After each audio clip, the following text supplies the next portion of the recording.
Hello and welcome to my channel Musibility. आज हम करने वाले हैं जेम्स मकॉले की poem invocation. Let's read about the poet. McAuley 20th century के ऑस्ट्रेलियन पोएट एंड क्रिटिक थे। वो क्रिश्चियन ह्यूमैनिज्म और ट्रेडिशनल पोएटिक फॉर्म से एसोसिएटेड थे। साथ ही को क्रिएटर थे फेमस अर्न मैले हॉक्स का। ये एक लिटरेरी प्रैंक था ऑस्ट्रेलियन मॉडर्निस्ट पोएट्री में। उनकी जो पोएट्री थी उसमें मेनली हमें रिलीजियस फेथ, स्पिरिचुअलिटी, ऑर्डर और क्लासिकल रिस्ट्रेंट देखने को मिलता है। Let's read about the pome now. Invocation इनकी कलेक्टेड पोम्स के अंदर पब्लिश हुई थी। मेनली इस कलेक्शन में इनका जो अर्ली मूवमेंट था टूवर्ड्स रिलीजियस और फिलोसॉफिकल थीम्स वो देखने को मिलता है। फॉर्मल टोन में लिखी गई थी, कंट्रोल्ड स्ट्रक्चर था, एलिवेटेड और डिवोशनल टोन देखने को मिलती है।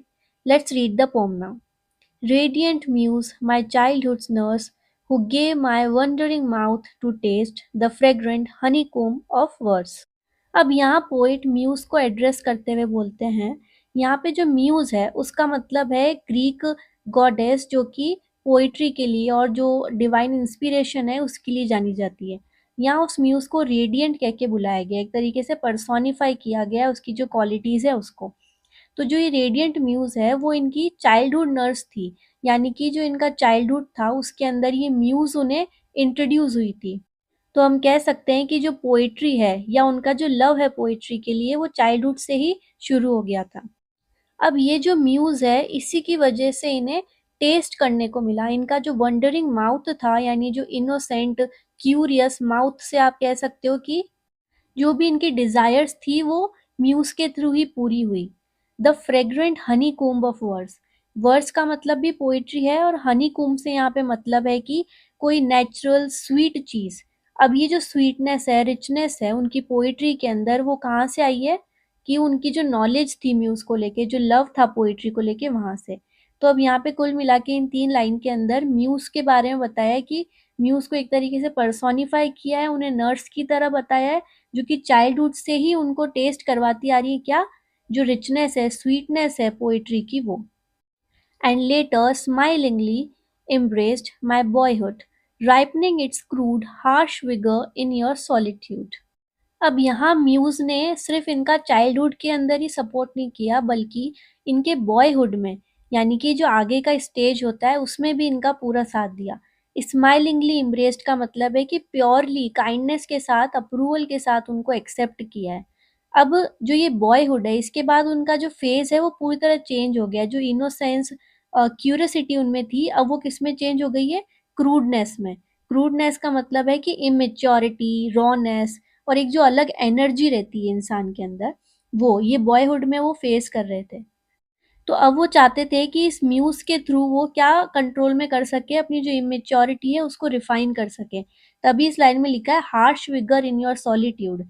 हार्श विगर से मतलब है कि एक अनकंट्रोल्ड जो यूथफुल एनर्जी होती है उसको वो कंट्रोल करना चाहते हैं। और ये कैसे मिलेगा, सॉलिट्यूड से, यानी कि पोइट्री जो एक क्वाइटनेस, डिसिप्लिन प्रोवाइड करती है वो उसी के थ्रू ये कंट्रोल हो सकती है। तो वो उनसे एक तरीके से प्रे कर रहे हैं कि ये अपने साइलेंस के थ्रू, सॉलिट्यूड के थ्रू उनको वापस से डिसिप्लिन कर सके। Compose the mingling thoughts that crowd upon me to a lucid line. और जो उनके दिमाग में मिंगलिंग थॉट्स चल रहे हैं, मिंगलिंग यानी कि मिक्स्ड थॉट्स चल रहे हैं, आइडियाज चल रहे हैं और जो कंफ्यूजन क्रिएट हो रही है उससे म्यूज खत्म करे और कंपोज करे, यानी कि अरेंज करे उन्हें एक पर्टिकुलर लाइन में, एक मीनिंगफुलनेस में। और जो ल्यूसिड लाइन से मतलब है कि वो जो मिंगलिंग थॉट्स है उसको क्लियर करे वो। Teach me at last to speak aloud in words that are no longer mine, for at your touch discreet profound 10,000 years softly resound. अब पोएट अपनी जो रिक्वेस्ट थी उसको आगे की तरफ बढ़ाते हुए बोलते हैं कि एट लास्ट, यानी कि अब जो मेच्योरिटी के बाद जो रॉनेस अब खत्म हो चुकी है, चाइल्डहुड खत्म हो चुका है, तो अब म्यूज को उन्हें क्या सिखाना चाहिए कि वो खुल के बोल सके, स्पीक लाउड। अब ये किस बात को बोलने की हो रही है कि जो ट्रुथ है, एग्जैक्टली जो मतलब जो हमारे सामने है उसके भी परे जो बातें हैं, मेटाफिजिकल बातें हैं, वो भी वो लोगों तक बता सके। एक जो मेच्योरिटी है उनकी पोइट्री में वो आ सके। In words that are no longer mine, और वो कहना भी उन शब्दों को चाहते हैं जो कि उनके खुद के नहीं है। यहाँ से खुद के मतलब कि उनकी कोई पर्सनल बायसनेस नहीं हो उसके अंदर, या वो ऐसी कोई चीज़ नहीं कह रहे हो जिसमें लोग उनसे रिलेट नहीं कर सकें। तो वो ऐसा कुछ बताना चाहते थे जो कि लोगों की लाइफ को भी इम्पैक्ट करे, उन्हें भी रेज़ोनेट हो सके। For at your touch discrete and profound. अब यहाँ पे वो किसका टच चाहते थे? म्यूज का, कि जो इंस्पिरेशन उन्हें म्यूज से मिले तभी वो ऐसी पोएट्री लिख पाएंगे। वो कैसी होनी चाहिए? डिस्क्रीट होनी चाहिए, यानी कि सटल होनी चाहिए, उसके अंदर जो पोलाइटनेस होनी चाहिए, और साथ ही वो प्रोफाउंड होनी चाहिए, जिसका मतलब है डीप और मीनिंगफुल।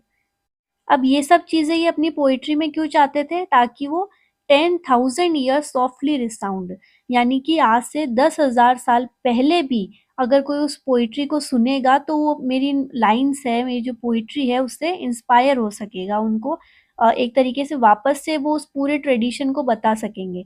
तो यहाँ वो इतना अपनी पोएट्री को कनेक्ट करना चाहते हैं ह्यूमन एक्सपीरियंसेस के साथ, कि आने वाले समय में भी और जो समय बीत गया है उसमें भी सब उनकी पोइट्री से रेजोनेट कर सकें। I do not now revolt और quarrel with the paths you make me tread, but choose the honeycomb and laurel and walk with patience towards the dead. अब पोएट जो है वो अब समय में और थोड़े आगे निकल चुके हैं, मैच्योरिटी उनमें और बढ़ गई है उनकी पोएट्री के अंदर भी। तो अब वो कह रहे हैं कि अब मैं किसी भी तरह का रिवोल्ट या क्वारल नहीं करता हूँ, किसी भी तरह का झगड़ा, रिबेलियन या किसी भी तरह का इनर कॉन्फ्लिक्ट मेरे अंदर अब नहीं है।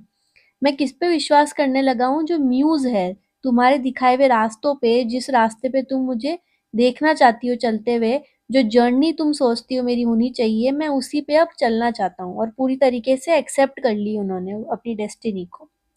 और साथ ही वो इस जो जर्नी है, इस पे वो जाते हुए किसको चूज़ करना चाहते हैं? हनीकॉम्ब को और लॉरेल को।